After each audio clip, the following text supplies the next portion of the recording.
The Giants have a new coach. Welcome to the Empire State Sports Report, where we talk everything New York Giants, New York Yankees, and New York Mets. I'm your host, Adrianna. Today, we are talking all things Giants, and we need to start with this, the fact that they have hired a new coach. No, it's not a new head coach, defensive coordinator, or offensive coordinator, but it is a new running backs coach. Now, let's talk about him because there are a couple things that you need to know. So, if you don't know, the Giants lost their running backs coach. He ended up taking a job with the Saints. Obviously, the Saints are building out a whole new coaching staff. So they lost Joel Thomas over to the Saints, but they have replaced him with Ladell Betts. And there are a few things that you need to know about him. Number one, he is a former running back. He was drafted in 2002 to the Washington Redskins, and he played football in college at Iowa. Now, what we also need to talk about when it comes to Iowa is that he was coaching there before he came to the Giants, which means that he coached current Giants running back Tyrone Tracy Jr. So it's going to be a bit of a reunion from those two. So I'm excited to hear from Tyrone Tracy on what he has to say about Betts. Betts had a pretty decent NFL career and then has been coaching pretty much ever since. He's been an offensive coordinator where he did that in high school, and then has been coaching college for the last few years. And one thing that I really want to talk about when it comes to Betts is that he coached running back Caleb Johnson. Now, for those of you who don't know about him, I just learned this about him today. He declared for the NFL draft, so keep your eyes peeled on him at the combine. But he had a record-breaking season in 2024. He rushed for over 1,500 yards, scored 21 touchdowns, and was the most productive player on the Hawkeye offense. He's projected to be a second or third round pick, and some actually project him to go as early as the first round, but we'll see how that goes. We obviously know that this draft is full with running backs, so keep your eyes peeled on Caleb Johnson, because he's going to be a guy to watch in some of those later rounds. But the fact that he has worked with this running backs coach, and obviously Ladell Betts, the coach, has a good experience with him and helped him really get to that next level. There's been a lot of reports and things that I saw that said that Johnson really attributes Betts to his success this year with Iowa. So happy to hear that. Obviously, we will see what he can do for the Giants. In my opinion, the number one thing they have to do is fix the offensive line, and then the running backs can take it a step further from there. But, always good to have a coach who has familiarity with the players. And this is not the first coach, actually, that Daboll has hired from the Iowa tree. Shout out to Tay. I know you're listening. So him and I were talking about this today because I did not realize, and anyone else who might not have realized this, that Daboll has been leaning into the Kirk Ferentz tree with Iowa coaches' sons, James Ferentz and Steve Ferentz. So James Ferentz is the assistant OL coach for the Giants, comes from Iowa. And same thing with Stephen Ferentz, who's on the Giants. He's a Giants defensive assistant. So now he's added his third Iowa coach to the Giants coaching tree. So very interesting connection there. I did not realize that. Again, shout out Tay. Great info on that. So Iowa has done quite well over the last couple of years in football. So I think it's great that, the Giants are taking on some good college coaches from there. So we'll see, obviously, what that ends up being, but I think it's a great start.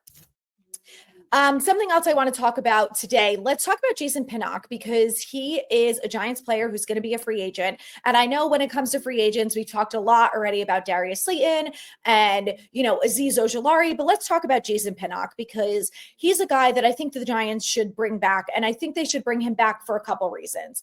Number one, he's not going to go out there, I don't think, and have a huge market. Okay. He wasn't, one of the better safeties in the league, but the things that I do have going for him is that he's young and he's been able to learn a few defensive systems. Obviously, he was here with Wink and now with Bowen. He's going to be going into his second year with Bowen, which I think will be a benefit for him.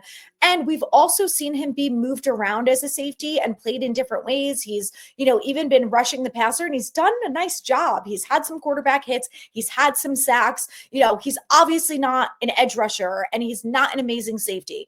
But one of the biggest problems with the Giants is the lack of depth. And if you can bring back a guy like Jason Pinnock, who's not going to cost you a lot of money, who already knows the scheme, who can be used in multiple ways, and is young enough that maybe over the next couple of years, you can try and bring out more better play from him, then I think it's something the Giants really have to consider. So I think it's a yes. I think they should definitely bring him back. I think the pros are going to outweigh the cons. And like I said, he's not going to another team and getting like a $10 million a year deal. I think his contract with the Giants last year was like $1 million or something. So you can get away with not paying him a lot of money. And then what I really think they need to do, I have talked extensively, you guys know this, that they have to bring in a veteran cornerback, but I also think it would really benefit them to bring in a veteran safety. And, last year they brought in Jalen Mills and it didn't work out because he got injured and basically missed all of camp. And then they ended up cutting him. But I think, from what I have seen, there are some other safeties around the league who are being released from their teams. There are going to be some options out there. And I think that you can bring in, a middle of the pack, affordable veteran safety who's really going to help with the leadership for this young group. Tyler Nubin is going into his second year. He's coming off an injury. I think that Nubin is going to have a good year, and I really hope that he is. But I just think as a whole that this team, especially in the secondary, needs veteran help. Cornerbacks number one, safeties number two. And I really think that that should be a priority for the Giants.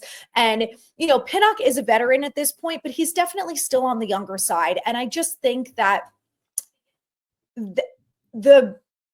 the secondary as a whole needs some help. They need some veteran leadership.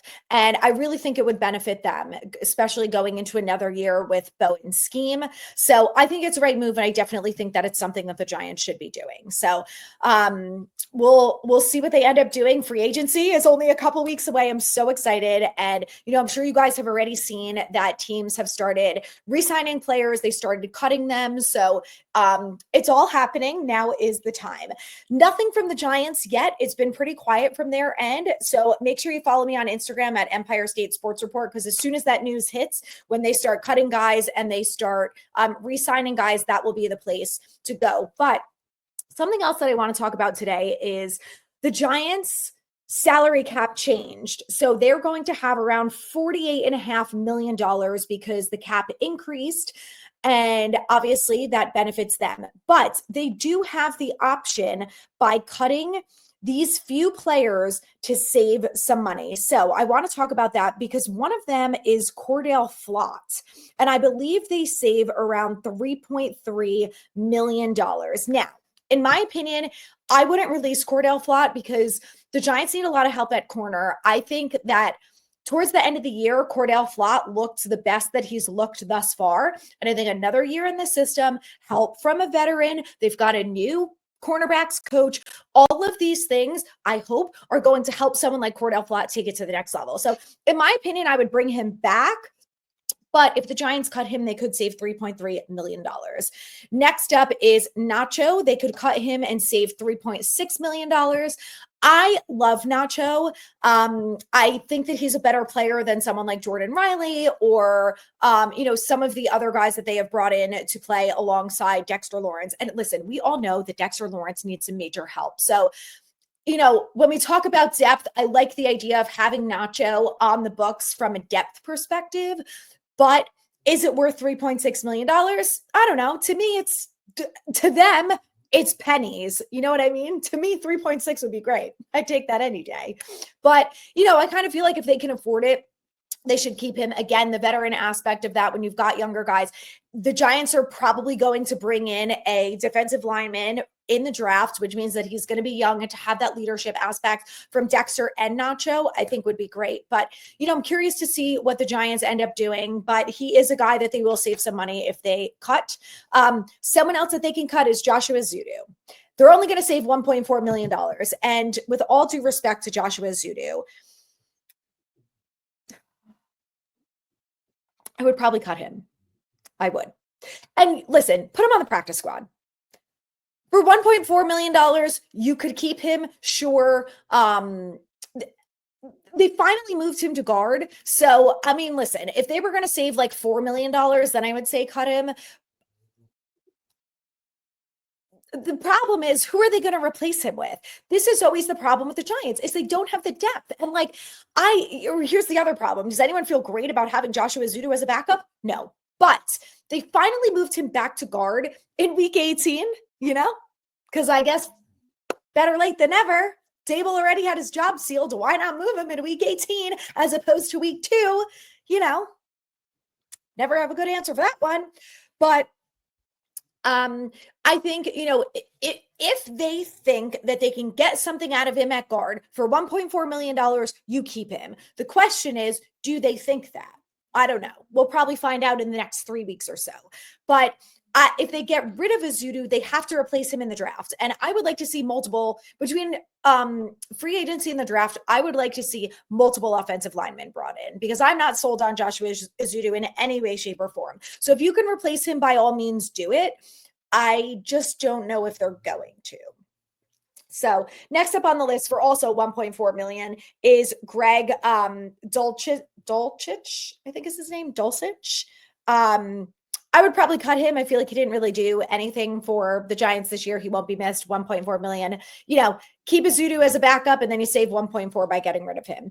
Last up is Austin Schlottman for $1.1 million. Now, Schlottman is a backup center. He's okay. I think for 1.1, I would keep him because we don't have a backup center on the roster. And I think that unless the Giants draft a player who is a guard center flex, then fine. Then you have someone who's flexible. But I think they only should do that if they get a right guard in free agency, right? So here's the problem. There's no depth, okay? So they have no right guard. And I don't want to hear shit about Evan Neal or Joshua Ezeudu being the starting right guard. I'm going to jump out the window. Bring in a veteran, please. Please, I'm begging you, bring in a veteran right guard. Then you can keep Schlottman as a backup. Or if you don't want to do that, then you can bring in, 1 or 2 players in the draft who have center flexibility, guard flexibility, tackle flexibility, whatever it is. This staff always preaches about versatility. So I'm sure that that's going to be something that they're going after when they're looking for offensive linemen in the draft. So I would like to see that from them. TBD. We got 2 months, almost a little more than 2 months before we see what they actually do. But there isn't a right guard. So I think that's where I'm at. And, if they cut all of those guys, they're saving what, $10 million?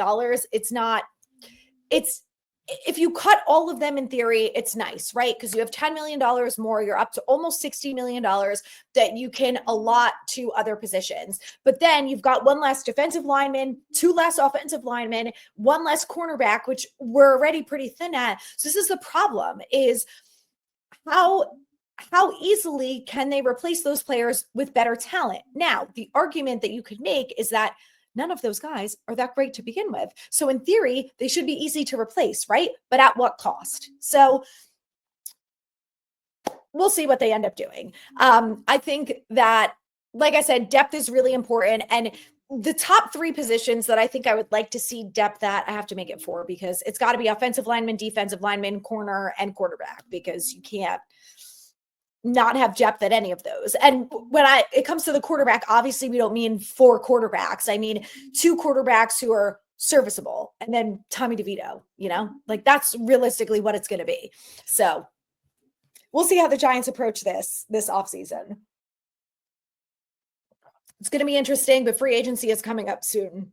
Lastly, I want to talk about the fact that quarterback Shedeur Sanders has announced that he is using the combine to focus on interviews only. He's not going to throw. He's not going to run. He's not going to jump. Now, I'm not entirely surprised by this because there has been a lot of chatter that this is exactly what he was going to do. So I'm not completely surprised. I think that he probably ended the season, and in his opinion, and what the people have told him to do, is you ended the season on a great note. So let that be the way that you go into the draft and use this time to hone in on your interviews and, prove to these coaches why they should draft you and let your film speak for itself. So it's not the first time that quarterbacks have done this, and it most certainly will not be the last. I think because it's Shedeur, it's polarizing because he already is polarizing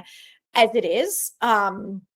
We have not heard yet about Cam Ward, but we have heard that essentially the rest of the quarterbacks, like Jackson Dart, Jalen Milroe, Kyle McCord, and, some of the other quarterbacks will be throwing and doing all of those drills. So, those are the guys who have more to benefit from, especially guys like Jalen Milroe and Jackson Dart, who didn't necessarily do much for themselves in the Senior Bowl. So curious to see, this is the time of year where the rumors get crazy. So it's going to be really interesting to see if someone like a Kyle McCord, who people really started talking about towards the end of this season, what he did for Syracuse. He had basically the best year for a quarterback at Syracuse in a long time.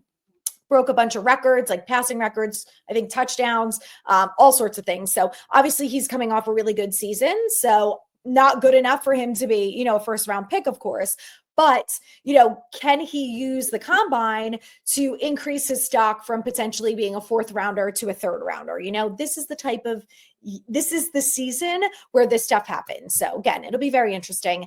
What I think is very interesting is that Cam Ward and Shedeur Sanders seem to have a friendly but competitive relationship. And, they were doing drills together at the Shrine Bowl, and it seems like they kind of hang out and things like that. So Cam Ward is a guy to watch, because is he, now knowing that Shedeur is not doing anything, is he going to do the same thing as Shedeur? Or is he going to say, well, Shedeur's sitting out, but I could make myself look better if I throw or if I run or if I do X, Y, Z, whatever.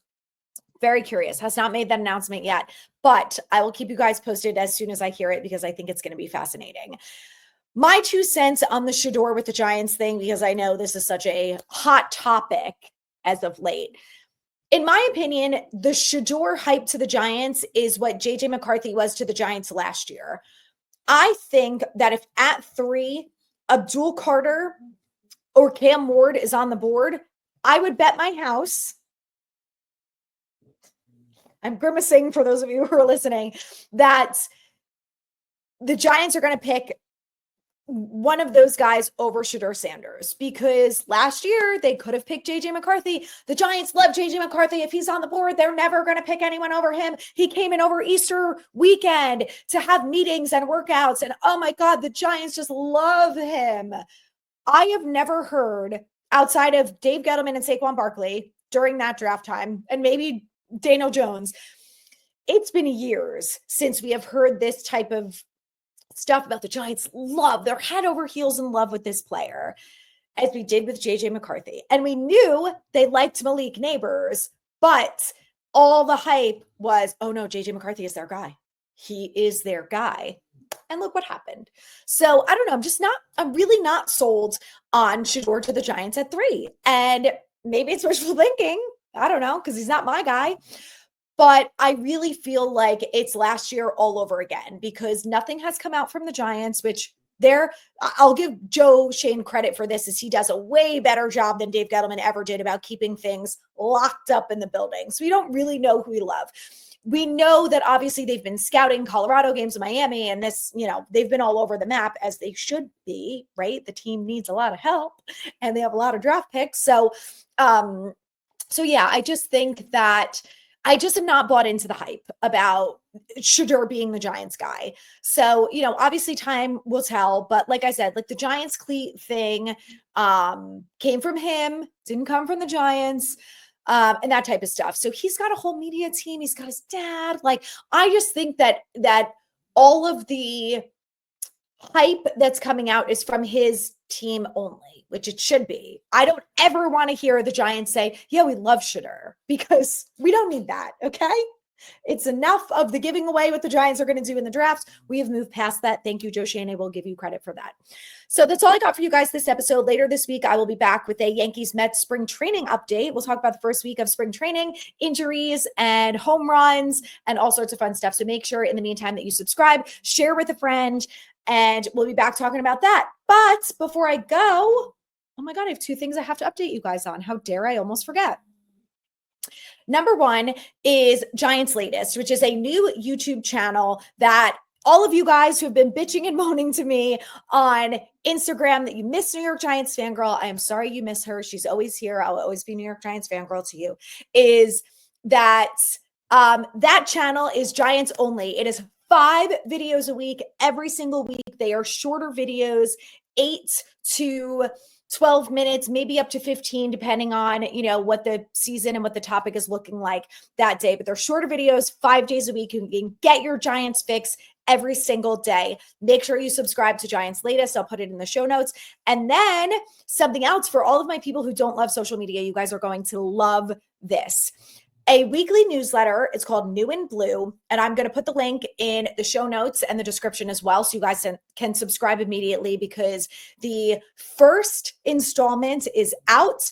Mock drafts, quarterback situations, everything that you want to know about the Giants is going to be in this newsletter, okay? So it's like the podcast, but shorter and different, for all my readers out there, for people who like reading newsletters. I feel like this is going to be great for you guys who are into that. So I'm excited. I think you guys are going to love it. So make sure you subscribe. It's called New and Blue. And again, I'm going to put the link all the way down there. I'm also going to put it on my socials so you guys can check it out there. But make sure you subscribe to those 2 things because, we are this close away. We are 2.5 weeks away from it being major crazy Giants time, which means there's going to be a lot of excitement. I hope the Giants do the right thing and a lot of great stuff to talk about. So that'll be it. So I'll see you guys later this week. Thanks for listening.